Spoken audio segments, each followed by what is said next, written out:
Welcome to another Vina Edge video. Today we're going to be breaking down the ways that you can move abroad without needing to meet any kind of minimum income requirements or show any bank statements or give any proof of income like that. You heard that correct. There are places around the world where you can move right now where you simply have to show up or declare financially self-sufficient and they'll consider you eligible for a visa. Stay tuned because in this video we'll explain to you why moving abroad right now is a lot more accessible than many people think. As we've said before, right now, many people want to move abroad and escape whatever is going on in their home countries. Growing political turmoil, economic uncertainty, terrible job markets, and high cost of living are driving more and more people to consider moving abroad. However, many people fail to act on this desire. They think it'll be too expensive, or that they won't have enough resources to qualify for an expat visa, or that these kind of visas are only available to very rich people. However, in this video, we're going to prove these concepts wrong, and we'll show you how you can get abroad much more easily than you might expect. First, we want to start off with the hands-down easiest option if you want to go and live abroad. That would be the Republic of Georgia. Georgia stands out as the absolute vanguard of global mobility for one simple reason. They bypass all of the bureaucratic friction that you normally find in Nomad visas. If you hold a passport from one of 95 countries, including the US, Canada, Australia, and the EU, you could simply land in Tbilisi, walk through customs, and stay for a full, uninterrupted 365 days. There's no application, there's no background check, there's no minimum income requirement. You simply show up and you're good for a year. And if you want to stay longer, to reset this 365-day clock, all you have to do is physically cross the border into a neighboring country such as Armenia or Turkey, grab lunch, and then come back. That instantaneously initiates a new one-year period. Simple as that. This is a great option for people looking to live abroad, but Georgia is also ideal for people looking for structural tax arbitrage. If you're a freelancer or independent contractor, you could register locally as an individual entrepreneur and apply for a small business status. With this qualification, you pay a flat 1% tax on all of your gross income up to 500,000 Georgian lari, which is about just under 187,000 US dollars. This is a legitimate legal framework designed specifically to attract foreign capital. You simply need to register for the status before you invoice your clients and you become eligible. Georgia is in its own category in this regard, with one exception for Americans, which we'll talk about at the end of this video, but right now Georgia looks like the most competitive option globally for most people in the world. Next up, Uruguay. Uruguay has emerged as one of the more economically stable jurisdictions in South America and a competitive option for people looking to move abroad. Uruguay offers a digital nomad permit that basically runs on an honor system. Instead of requiring a strict monthly salary, their visa has zero fixed income requirements.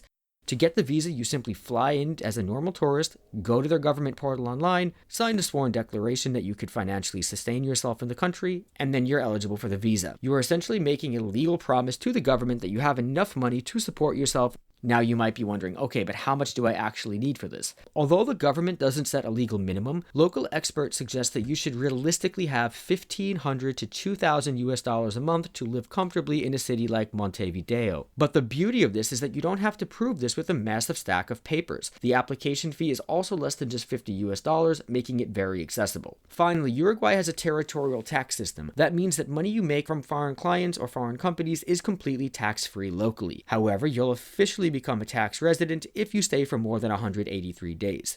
While your remote salary will be safe from local tax authorities, becoming a tax resident means that your foreign investment income, like dividends from your ETFs or gains on precious metals, can be taxed at 12%. However, here's what makes Uruguay attractive. The country offers a famous tax holiday, so if you apply for this, you can legally exempt foreign investment income for up to 11 years, making this a powerhouse setup if you're building a portfolio while working abroad. Uruguay is thus a very accessible, very competitive option for moving abroad in 2026. Next, let's talk about Argentina, which offers a very similar visa to Uruguay. Argentina is unique because the country's complex macroeconomic environment. Argentina is dealing with high inflation and an extremely volatile currency. Because the currency fluctuates so much, it's impossible to set a legal minimum income for this visa. Consequently, Argentina's digital nomad visa actually does not feature a specifically defined minimum requirement. Instead, they use a proof of work model. To get approved, you're required to submit definitive proof of your remote employment or self-employment. You also need to back this up by providing a professional reference. Even though the law completely omits a fixed mathematical number, you shouldn't apply with an empty bank account. If you get approved, the dedicated visa is issued for an initial 180 days, and you have the option to extend for an additional 180. But there's one massive rule you cannot break. Visa holders are strictly prohibited from engaging in any income-generating activities for local Argentine entities. That means you can sit in a cafe in Buenos Aires and work for clients in America or Europe, but you cannot enter the local labor market or take jobs or freelance from local companies or clients. Nevertheless, if you abide by these rules, Argentina is a very attractive option for people looking to get abroad without a lot of hassle. Finally, we come to an option that's available only to Americans, which is Albania's year-long visa exemption. Albania has a similarly competitive border policy to Georgia, and if you're American, Albania offers a unique unilateral visa exemption that allows a continuous stay of up to 1 year without needing any formal residence permit. The border officer just logs your arrival or stamps your passport and you're good for a year.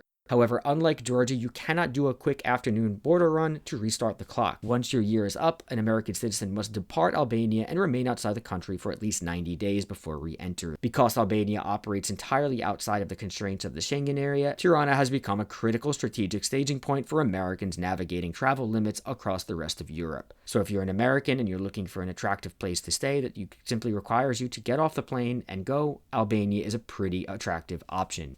And there you have it, 4 countries with very low barriers to getting visas. For those of you who thought getting a visa and staying in a foreign country was too challenging or impossible, we hope you found this video informative and led you to rethink that.